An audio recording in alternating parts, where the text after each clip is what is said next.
Hi, it's Stu, and this is going to be a review video of these books, the books that I've read so far, and honestly, this might be it. This is a good go. Um, whose setting was in New York. Um, so I chose that as a setting, and I thought about that even sometimes when I was hauling books, and it gave me a great week in reading. So the first book was Improvement by Joan Silber. I would call this more than anything sort of interrelated short stories, where the characters' lives cross paths at some point, but where they don't interact very much, and there isn't a sort of plot line that carries through, just interweaving lives, hence the rug. And there's reference a lot to a Turkish rug. It does, start in New York, and several of the characters in New York, but several are also in other places, such as Turkey and Virginia. It starts out, so when you read the synopsis, it does start out with a character who's a single mom, who's dating someone in Rikers, and who has an aunt who has recently returned to New York. She's living in the Village now, and I believe the main character is living in the Bronx. Um, and uh, and the auntie who's returned from Turkey after having lived there a long time, kind of enters the story as a babysitter slash mentor slash, and then the lives of the people around them in various ways, sort of the little snapshots and snippets of lives of all of the people around them. Joan Silber's storytelling is obviously from the stickers or stamps or emblems on the front, award-winning, and I could really get into it. I do like a kind of stark slice of life kind of story, and I am getting more into short stories. And so, although there's nothing about this book when I found it in a little free library, I gave it a chance, and I'm glad that I did. The next book that I read was Leave the World Behind, and that book, when I hauled this book, which was at the Multnomah Friends of the Library Hall, so some time ago, my friend said, "Oh my gosh, that's such a good show." I'm trying to imagine what this would be like as a show after having read this book. This book, it was nothing like I thought it would be. It's the best way I could describe it is speculative, but definitely sort of slice of life, look at humans would interact given, a moment, and exploring kind of the relationships between family and strangers, and also setting. I think that there was some really interesting juxtaposition between sort of what to me wouldn't even be that rural, right, on Long Island, rural life, and then urban life as the main family lives in Brooklyn and has gone on a holiday to an Airbnb or a vacation rental site situation in a little bit remote, and I say a little bit remote, like within miles, they're in a town and or at neighbors. Kind of a place. And then, weird stuff starts happening, and they try to figure it out. You try to figure it out as a reader. Captivating, compelling, and quick read. And definitely, I think Rumaan Alam has a new book, which if I see it cross my path at a library and or anywhere, and I think he has one other one, definitely read this author again. The next book was a recent haul. I think it was actually at the Friends of the Library sale 1 or 2 weeks ago, maybe one as it was a library book, decommissioned, and that is Alice McDermott's The Ninth Hour. This book's setting, it's historical fiction. I think it's named historical fiction, but But when I think historical fiction, probably incorrectly, I think that there's some like parts of history. And although there's not, I mean, the setting is historical. We're not covering kind of important parts of history. Well, let me say, all history is history, but important sort of like well-known historical moments aren't surrounding this setting. This setting is very much a really intimate and detailed look at the lives of women, very specifically also of nuns, and the demands of women in the 20s, Irish Catholics in Brooklyn. And I really liked Alice McDermand's writing style. Her prose is very, her, I mean, it's when I read her book, I feel like, okay, this is prose, is I think what I mean to say about that. I found it a little hard to stay in the story, maybe because I realized that she's really got a keen attention to detail, and I'm kind of a voracious reader right now, and I realize that I could be missing detail in search of, some other things, but this book was a short read. I only had it in the physical copy, so I read it while outside in the sunshine, and I think there's several kinds of people who I would refer this book to. I read another book that was also about nuns, and oh my gosh, if I could remember it right now, I'd tell you, but and I actually liked that book more than this one, but I would definitely recommend this book to anyone who likes to explore, that likes women's stories very particularly. This is very much a women's story book.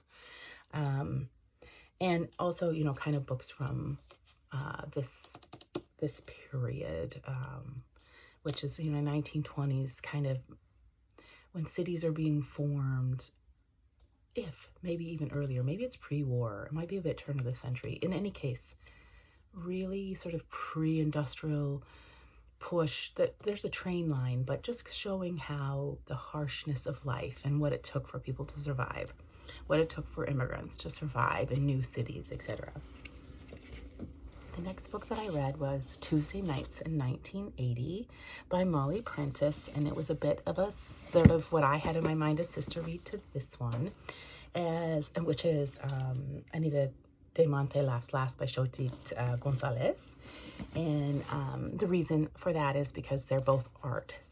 They both kind of look at the art scene in New York in similar times in the 80s.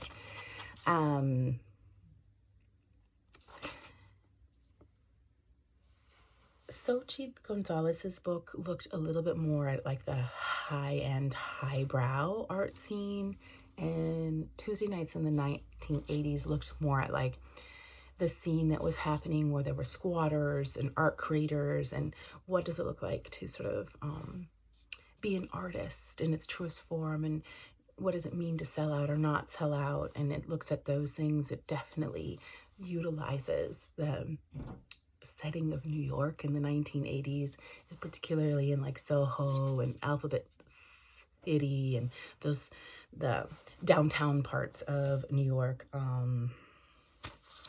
It starts with like its epilogue as a story about a woman who's doing some meetings in Argentina right at the kickoff of what's been known as the Dirty War, and it does kind of follow.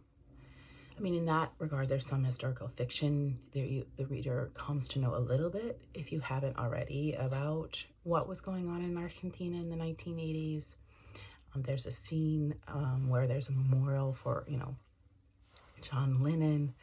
So it's definitely interacting with history, although I wouldn't necessarily call this a historical fiction from the 1980s, but I'm not the one who classified books. I thought it was a fun read. I wouldn't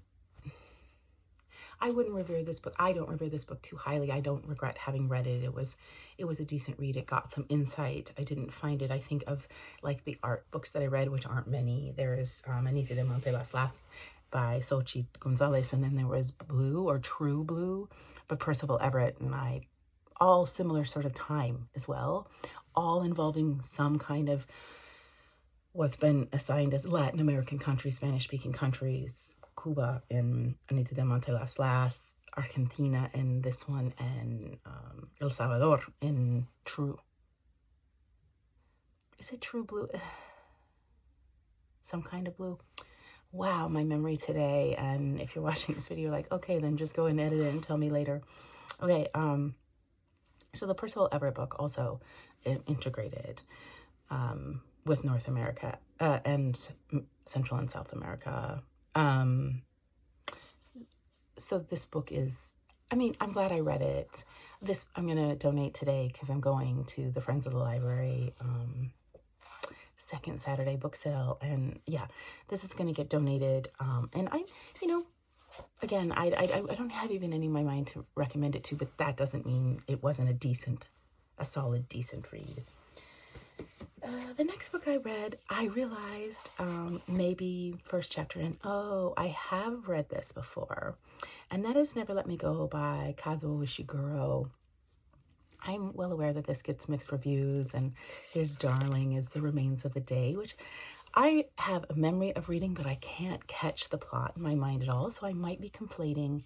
I know that I read this book, however, this book was published in 2005, and I think I read this book in 2007, latest, maybe even 6, so shortly after it came out, as time goes. But it was memorable enough that I remembered, like, as soon as there's a scene where there's a young man sort of having a temper tantrum, and I was like, I know this scene, and I was still like, oh, maybe let me make sure, because I've read a lot of books, and, you know, similar scenes happen throughout books. And then I got a little bit further in, and then I like, no, I know the plot of this book.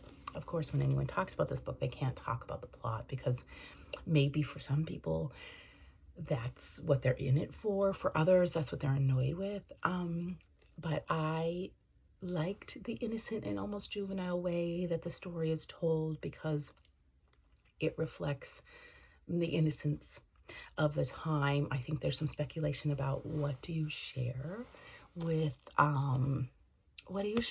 children? Like, what and do you tell them about the realities of the world?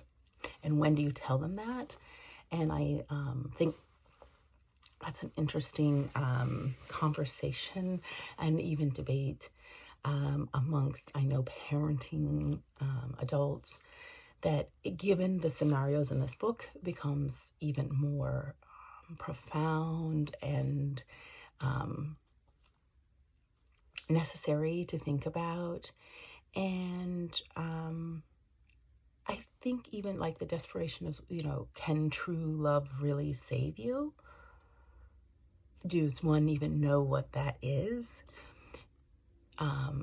Is that, as you know, as storybooks and fairy tales have suggested throughout time, is that the one magical saving factor of humans who are otherwise doomed? I liked the way Ishiguro did that. I wouldn't say this is my favorite book, but he's absolutely a great writer, and I would actually recommend this book to and people who like speculative sort of fiction and like to look at humans and what they would do, how they will act, given certain scenarios that are very closely related to ones that really exist, but require just a little bit of speculation. The last book I'm going to talk about, and the final one kind of in this series, was All the Rivers by Dorit Rabinian. I think this book, given what's going on in the world right now, was a very difficult read for me. It triggers, the content triggered, the content of the 2 points of view of the Israeli and the Palestinian, really, it triggered in me just, it was hard to not just kind of be triggered and emotive and frustrated that, you know, these are two lovers that are talking about something that now in present time has resulted in, you know, genocide and the starvation of children. That being said, it's a worthwhile speculation. I think as a book, like just reading them debate their sort of points of view and meet characters who represent the points of view wasn't a super compelling read, meaning I didn't stay inside. It was hard to stay inside the story for that reason as well as the one that I liked. I do like the love story. They definitely interacted with the setting of New York, which was the reason I picked this book, and I thought that New York was handled pretty well as a setting, especially through the eyes of people who have immigrated there recently in recent history. And it was, in that regard, interesting to kind of, look at the view of New York through immigrants and the situation of New York through immigrants. Some art scene as well, across these books, in these two different books. So completely different read than all of the rest. The writing style, and how the story is delivered is very unique to this other book. So I would say, in as much as, sort of reading diversity, even picking the same setting, I had a pretty diverse group of books there in regards to how stories are told about, a similar setting or inside of a certain similar setting. So yeah, that's it. I still have a couple of books who are coming off hold 3, just on my digital Libby shelf. I have 1 or 2 books that I had planned for reading about settings of New York, but I actually might just move into the sort of like the Pride reading and the reading a couple of books that I have had on my shelf for a while and would like to get off, as the my work year is coming to a head and summer reading is just going to look so completely different that I'm happy to just kind of mix it all up now, but we shall see. Next will likely be another review video, since TBR is just not something that I'm keeping a good lockdown on in the way that I was before. So next will probably be a review video. Stay tuned.